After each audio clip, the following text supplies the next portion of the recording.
Hello and welcome into the KE Report. Chad and Corey here as your host, and today we're getting an update from our friend and colleague Michael Oliver. Michael is the CEO and founder of Momentum Structural Analysis, and he has a unique take on the markets and technical analysis in that he doesn't just use price action, although he does consider it, but he also looks at momentum indicators. He has proprietary ways of looking at the market where you may see something under the surface on momentum that isn't immediately obvious on the pricing charts. And we're going to dive in and go around the horn on a couple of the commodities today and maybe get in the general markets.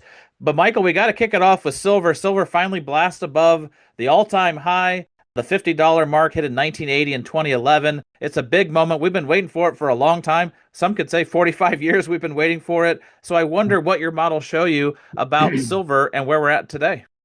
Well, we happen to be pounding the table on silver right now. We don't pound the table too often on any given market. And we look at all of them, debt, equities, commodities, and gold, silver, and foreign exchange. Anyway, we know gold and silver are strong. Okay, fine. Everybody's now finally acknowledging that, CNBC, my gosh, gold's up, et cetera. Where were they earlier in the year or 3 months into the year when it was still beating the pants off the S&P? But now they recognize it. But silver's in a different situation. It is in a similar situation to what it was in 1979 and 2010. Those are periods that after several years of already advancing in price, gold and silver suddenly went ballistic. And it went ballistic for about 2 quarters, a handful of months. And what caused it to suddenly say, okay, now I'm going to go crazy? Well, both of those moves carried you up from the teens to $50, and in the case of 2010 to 2011 high, in April of 2011 was its peak at 50. It went from like the 20s to 50, and it did it in a handful of months. What was the factor? Is there a technical factor that said, "Hey, it's about to happen. We're not just going to go up anymore. We're going to go crazy." Okay, and there is one. And it's not the price or the momentum of price, both of which were already positive then, so it's no big deal. They're already in a bull trend. The spread relationship between gold and silver is the key. And if you go back 50 years, when gold was legalized by the government, and got up to $200 in the first day of trading on the COMEX, and then dropped to 100, and then had a bull market from 76 low to 80, so did silver. And then gold had another bull market from 2001. It was about $265 up to 1920. So did silver. But in the latter part there, what happened was the spread relationship between gold and silver, which had been somewhat capped off, technically speaking, where you could plot that thing month to month. And by the way, when we measure silver and gold, we don't do the ratio that everybody else does. What we do is simply divide an ounce of silver price into an ounce of gold. And you'll find that over that 50-year period, it's ebbed and flowed from 1% up to as high as 6%. But in 20 of those 50 years, silver has been at 2% plus the price of gold. Right now, we're at 1.125 approximately. So we're still way cheap on that spectrum. In 20 years of those past 50, it at least got to 2. And some of those years weren't even bull trend years. It was almost routine, 20 out of 50 years. In bull trend years, like 79 and 80, or 2010 to 11, when silver really exploded, it got up to 3+% or even higher ratio to gold. Okay. Again, just above 1%. Okay. And firming quite nicely, by the way, since the last 4 or 5 months, silver gaining versus gold. So it's up more on the year than gold is, for example. That spread has a trend structure, meaning when you plot the spread chart, you can see the same ceiling type of pattern that occurred in 79 and occurred in 2010, where silver had already dropped, even though the bull market was underway, it dropped relative to gold and bumped twice at the same level overhead. So you built like a double top. Okay. It was that third push up to that same level on the spread, you broke out. So in other words, price didn't break out. Momentum of price didn't. They were already positive. But that spread broke out where silver said, I'm going to get you. I'm coming back. Okay. That's when over the next 6 months, the price of silver went ballistic. We're at the exact same technical situation right now. We have a spread ceiling that is very clear. We're moving toward it. And I think we're going to break out above it. And when you do, set your clock because it's highly likely over the next handful of months, silver could go to at least 100, maybe 200 in that short period of time. Does that sound ludicrous? Okay. Yeah, sure it does. When you're used to the last 50 years of behavior. But you can flip up a chart, you go to the Federal Reserve of St. Louis and type in lead price, copper price, and that'll give you a price chart that goes back to the 1980s, okay? And when you look at those charts, you'll see that both those base metals and many others, also is true with the price of beef and a whole bunch of other raw commodities, would live in a range for decades. And then suddenly, when they move to a different price range, a higher range, reflecting the decay in the money unit, of course, they would do it in a quantum leap manner. They wouldn't gradually move from zone A to zone B, which might be 3 times the price level of zone A that prevailed for 20, 30 years. They did it very quickly. So this is not strange behavior for a commodity that has made the mistake of not keeping up with other commodities, or two, not keeping up with the decay in the money unit. Silver's at that door right now. And I'm telling you, momentum of that spread already says it's going to break out, meaning the spread itself will break out because the momentum of the spread has. So we're arguing right now that I bet in the next 6 months, you're going to see silver at minimum 100, quite possibly 200. And the difference between the two is simply what happened on a ratio basis in that 79 blow off in silver, 79 to 80, or the 2010 to 2011 surge. If you match the 79 to 80, you go into $200 6 months. When the spread broke out, the equivalent, you would go to 200 now. Or if you match the 2010-11 final surge in dimension, ratio dimension, you're going to be in excess of 100. And I won't pin which one, but I have a suspicion it might be the 200. But it's white knuckle time. That's the market to be watching. So, Michael, we've heard some of these other numbers in the $100 to $200 range for silver, people pointing to the inflation adjusted Yes. all-time high in silver. Mhm. That's what it needs to reach to. Is that playing a factor in your analysis? Could be. It's not in my analysis, but no, it's an in your face factor. And if it's true, which it is, I mean the money supply M2, take an M2 chart and punch it up on your screen. It's basically an upward curving ballistic thing. And just to give you an example, if you went back 25 years ago, an investment lifetime, and you're stupid and you just said, I'm going to buy an asset and hold it for the next quarter century. Say you bought the S&P in October of 2000. It's now October 2025. Okay. You're up 4.5 fold. Well, heck, M2's up that much and slightly more. Okay. So you've only kept up with the decay in the real value of the money unit. Gold is up 16-fold since where it was in October 2020. It was okay. So gold is the mama market, the monetary metal has been vastly outpacing the decay in the money unit. Silver has not, silver's been caught in that range still. Basically you get down to 20 or lower, it's low, 50, that's the high. You've been caught in that range for 50 years. There's very few commodities that have a similar range. So when silver says, oh, I made a mistake, remember, markets make mistakes. That's what creates bubble tops in stock markets, or extreme lows that are unjustified in a given market that stays there for too long and people just say, oh, it's no good, it's never going up. And when it goes up ballistically because it made a mistake. Silver's made a mistake. Now, whether that's because of, a lot of conspiracy views that, it's been restrained artificially by banks in collusion with central banks, et cetera, maybe so. But reality ultimately wins, and right now reality is about to take over, and silver's going to go to a price level, a new reality, whether it's 100 plus or 200 plus, and then it's going to live in that range for the next umpteen decades or whatever. And I think it's in part going to be fueled by central banks again doing more. And I think the stock market, we can get onto that later, will be an extra factor helping to spark further money flow. In other words, decay in the real value of the money unit. But that's where I think silver is right now. And I think gold is going to continue up. Let me give you an idea. If you go back and look at the history of gold, there've been two big bull markets. There were eightfold gains. Bear low to bull high, bear low to bull high. The 1976 low to 1980 high, 2001 to 2011, eightfold move in, logarithmic scale. If we have an eightfold move, gold's going to $8,500 because its bear low was 1,050 back in 2015. We're only halfway there. Okay. Well, let's assume gold does the normal thing and it gets to a double move, under conditions that are far worse and would justify much higher levels, especially what's going on in the world in terms of fiat money doubt.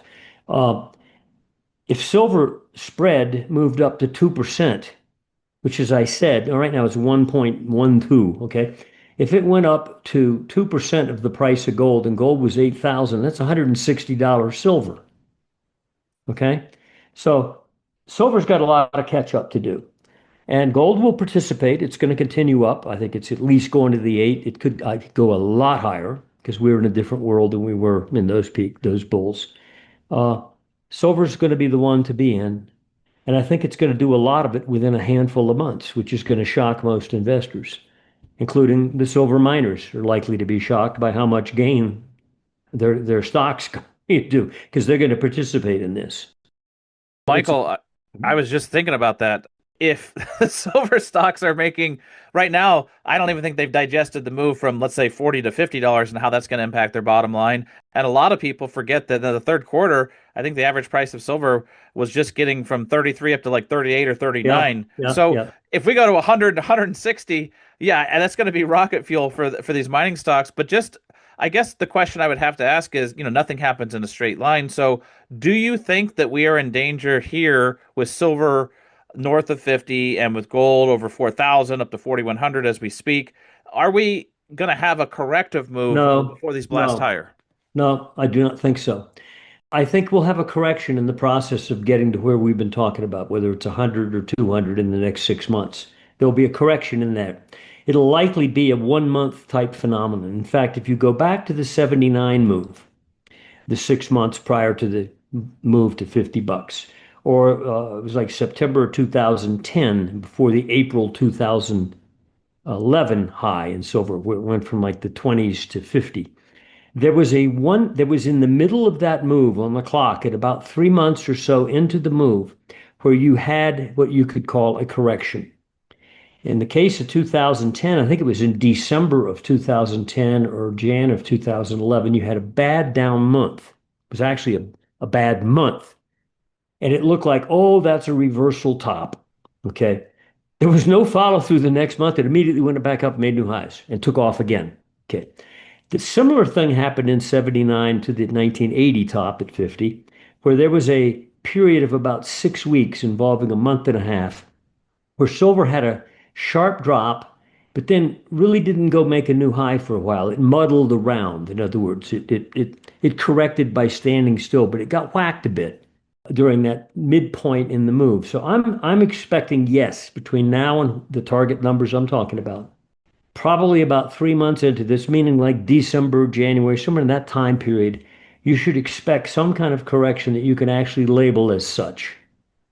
But it won't be sustainable and it won't be the top. It'll just be like a midpoint correction. So yeah, I would expect such. Not here, not now. No.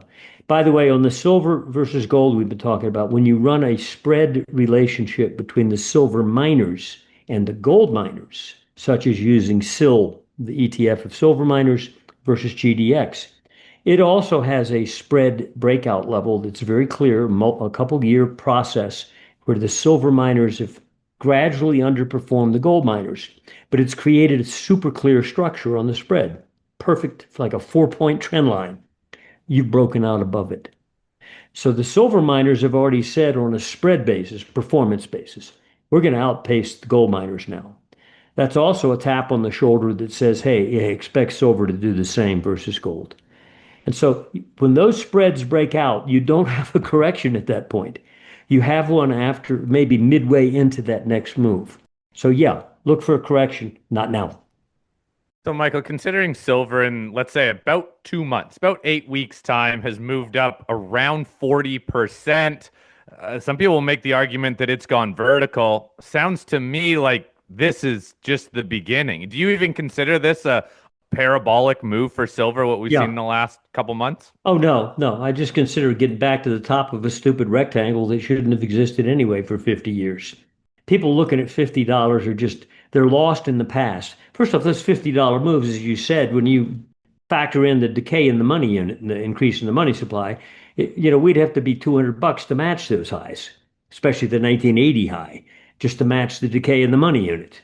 So it's ridiculous. And also, again, go to the Federal Reserve, type in some raw commodities like lead, okay? They'll show you a lead price chart. Look what happened since 1980, how it moved in layers with thunderbolts. Silver hasn't done that. Now, either silver's a piece of metal we don't need, which is totally untrue. We know that. We know supply is tight, or it made a mistake, or it made a mistake and was to some extent restrained by forces, non-market forces. When that breaks loose, it's going to unleash and probably overcorrect for what it should have been. You know how markets are. You have a bubble top, it collapses in the stock market more than you might expect. And I think we have a similar situation here in reverse, where if the market has made an error by staying too low for too long, when it has its tantrum, it's excessive the other way. We're just beginning. We're just beginning. Well, Michael, So, we're looking forward to an excessive tantrum in silver here. It's going to be interesting to see it play out. Let's also shift over to the red metal, to copper. Maybe not as exciting as what's happening in the no, precious no, it's metals. not. But it's, yeah, look at where copper is now. It's been trading 5.10 this past week per pound. Go back to look to 2011 high. It's 450. Okay. So copper's trading, 10% or more above its 2011 high. Silver only just came and took it out. Yet copper was already up there, living there for the last, couple quarters. It's been above five, and congesting. Copper looks like, you could go up $8 or $9 to those levels. It doesn't have the dynamics. It's in a positive trend. And I think it could go much higher, or, maybe double even. But it's not any comparison to what silver could do, nor likely the speed. And this is generally true with commodities total, like Bloomberg Commodity Index. Copper tends to move, so does crude oil, tends to move in its bigger waves with in sync with the Bloomberg Commodity Index. In other words, the commodity asset category as a whole. They tend to behave more in line with that than, for example, gold.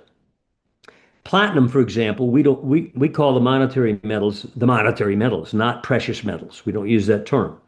Platinum is a precious metal. But if you look back at the history of platinum, only a few times does it correlate to gold. It correlates most of the time with the Bloomberg Commodity Index. So, for example, while gold's been exploding all year, only the last month or two has platinum's finally woken up. So, gee, I'm going to come out of my dead range. Okay. It's not linked to gold. Gold's already been going up.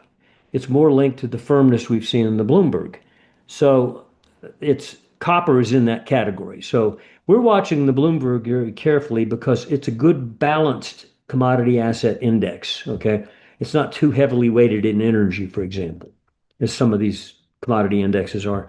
And it looks like it's on the cusp of a major resumption breakout to the upside, much like it did in October of 2020. We put out a report saying commodity explosion ahead. Well, at that time, it was 70 on the Bloomberg. It went to 140 by the onset of that war. In fact, it topped shortly after the Ukraine war began, which is to say the move was not caused by the war. It had already accomplished its move. Oil had surged to 130, copper, et cetera, et cetera. I think we're about to have another up leg there in that asset category. And when you think about it, this is like the late 1970s where you had talk of global recession, which you had, stagflation, and yet gold went up big during that period while the stock market was a wasteland. And yet the commodities, the CRB index back then, exploded on the tailwinds of gold, followed gold up. And I think the Bloomberg's about to now get back in sync with gold for a change, which it usually isn't, by the way. It doesn't necessarily move with gold, but I think right now it's about to participate tailwind of gold. I think primarily because it's cheap. The Bloomberg right now is 105. Okay, you say, well, the low was 50 something back in 2020. Okay, well, it's high in 2008 on the Bloomberg when gold was surging, Bloomberg was following it. And Bloomberg got up to 237. Okay, we're 105. We're not even half the price level that Bloomberg Commodity Index saw back in 2008. And in 2011, it made a lower high, Bloomberg, at 170 something. Okay, we're 105. So as an asset category, commodities are still dirt cheap. What does that mean? Well, they're an investable category, especially the stocks that are related there too. Copper miners, base metal miners, fertilizer companies, ag related companies, so forth. So if the Bloomberg turns up again, that's another place to be if you're an investor, is to start looking at some of the commodity related stocks, not the gold and silver miners. They're already on their way. But stuff like, copper related base metal miners, ag related stocks, I think that's going to be a good place to be. And once the money flow starts to move out of the stock market, once there's a perception, which there will be, we argue, that it's no good, the money will seek a new home. It doesn't all get burned up in the fire. That's never the case. The money always goes somewhere else. And gold is usually one of the prime beneficiaries, and commodities could be the next one. Well, Michael, just to that point about commodities possibly catching up with gold and how undervalued the CRB index is or the Bloomberg Commodities Index is, Mm-hmm, a lot of those are tied to the oil price and the low oil price. But I want to circle back to copper one more time. I wanted to squeeze mm-hmm. this in with you. The copper price is called Dr. Copper because it's also a read on the economic health. Yeah, yeah, But then I don't know how yeah. much that gets played into it, but I want to get your thoughts on copper as an indicator. Could it have one of those lightning bolt moves with the rest of the commodity sector? And silver is in that weird role where it's stuck between copper and gold. Yes, it follows it as a monetary metal, the monetary unit decay, but it also sometimes gets swept up into the narrative with copper and the health of the economy. Yeah, How much of that do you factor in? I dismiss it. It's not technically a valid assumption. If you go back through history and try to link, like, overlay a Bloomberg commodity index or a copper chart and then put silver and put gold up there, you'll find silver follows gold. Bloomberg, for example, between 2015, when gold bottomed at $1,045, the Bloomberg was well above current levels.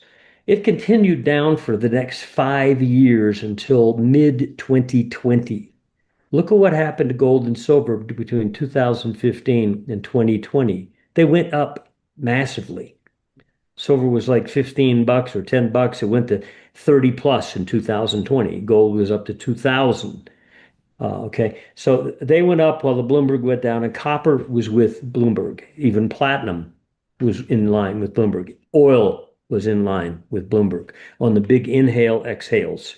So I don't, Ed Yardeni, nice guy, but his Dr. Copper thing, I don't think is valid because copper during negative economic times has often gone up, often because it's been too cheap and it's making up for the cheapness because money flow moves out of stock assets once there's a perception that the risk reward is no longer good there.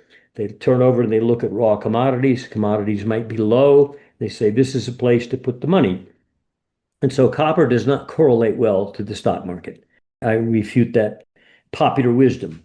I think it's false wisdom.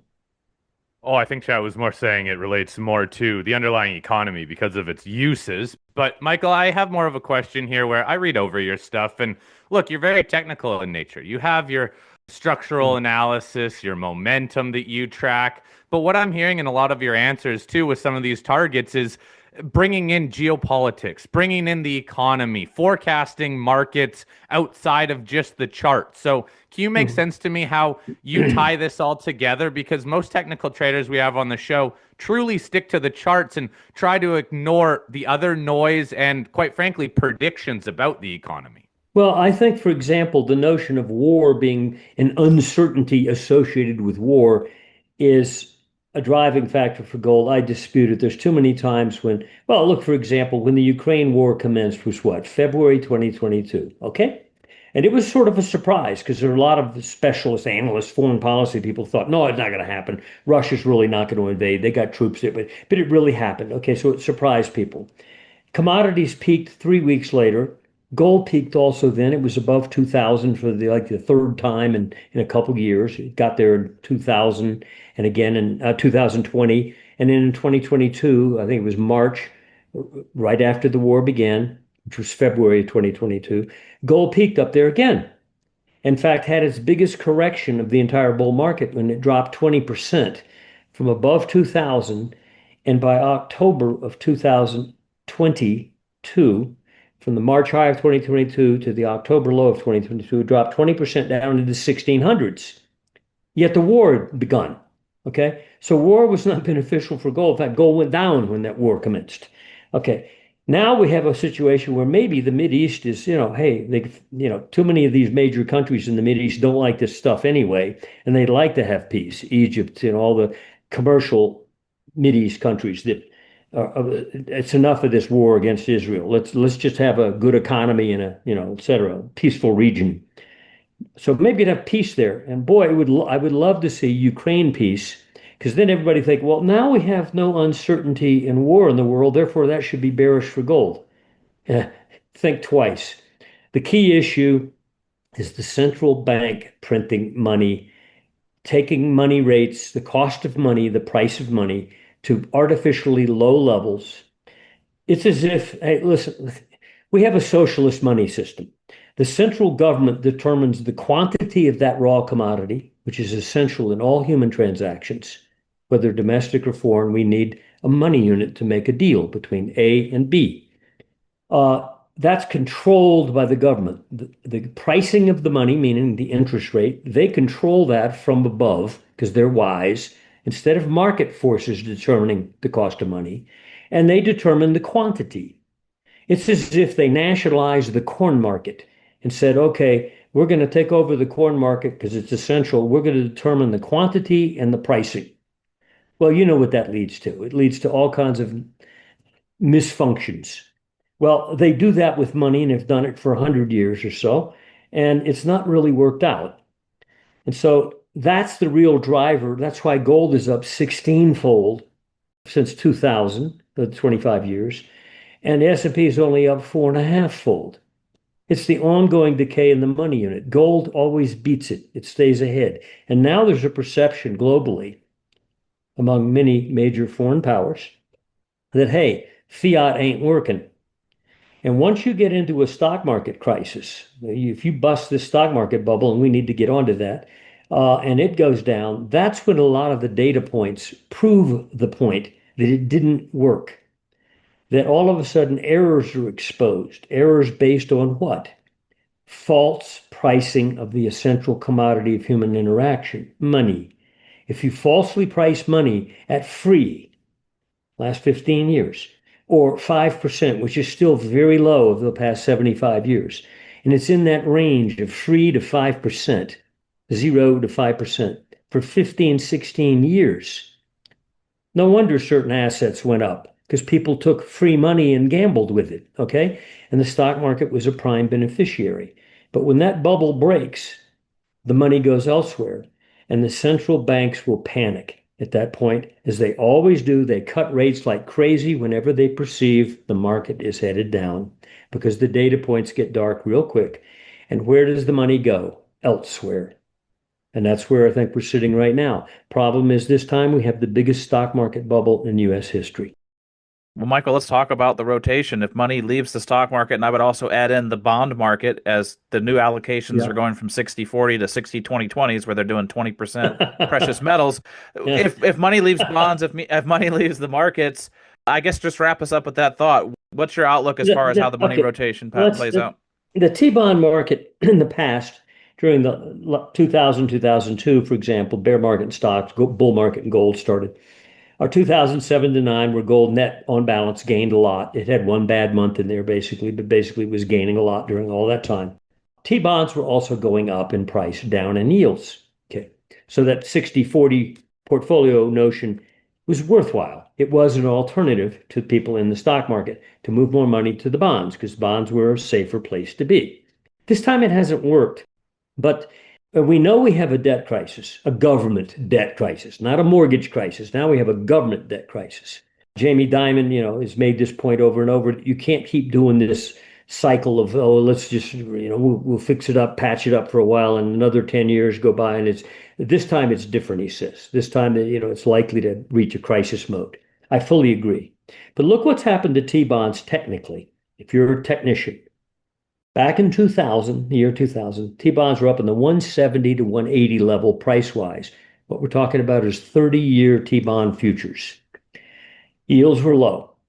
In October of that year, we put out a major sell signal because annual momentum of T-bonds broke. That was at 170 price. Over the next 2 years, October 2020 to about October 2022, it collapsed down to 110. Okay.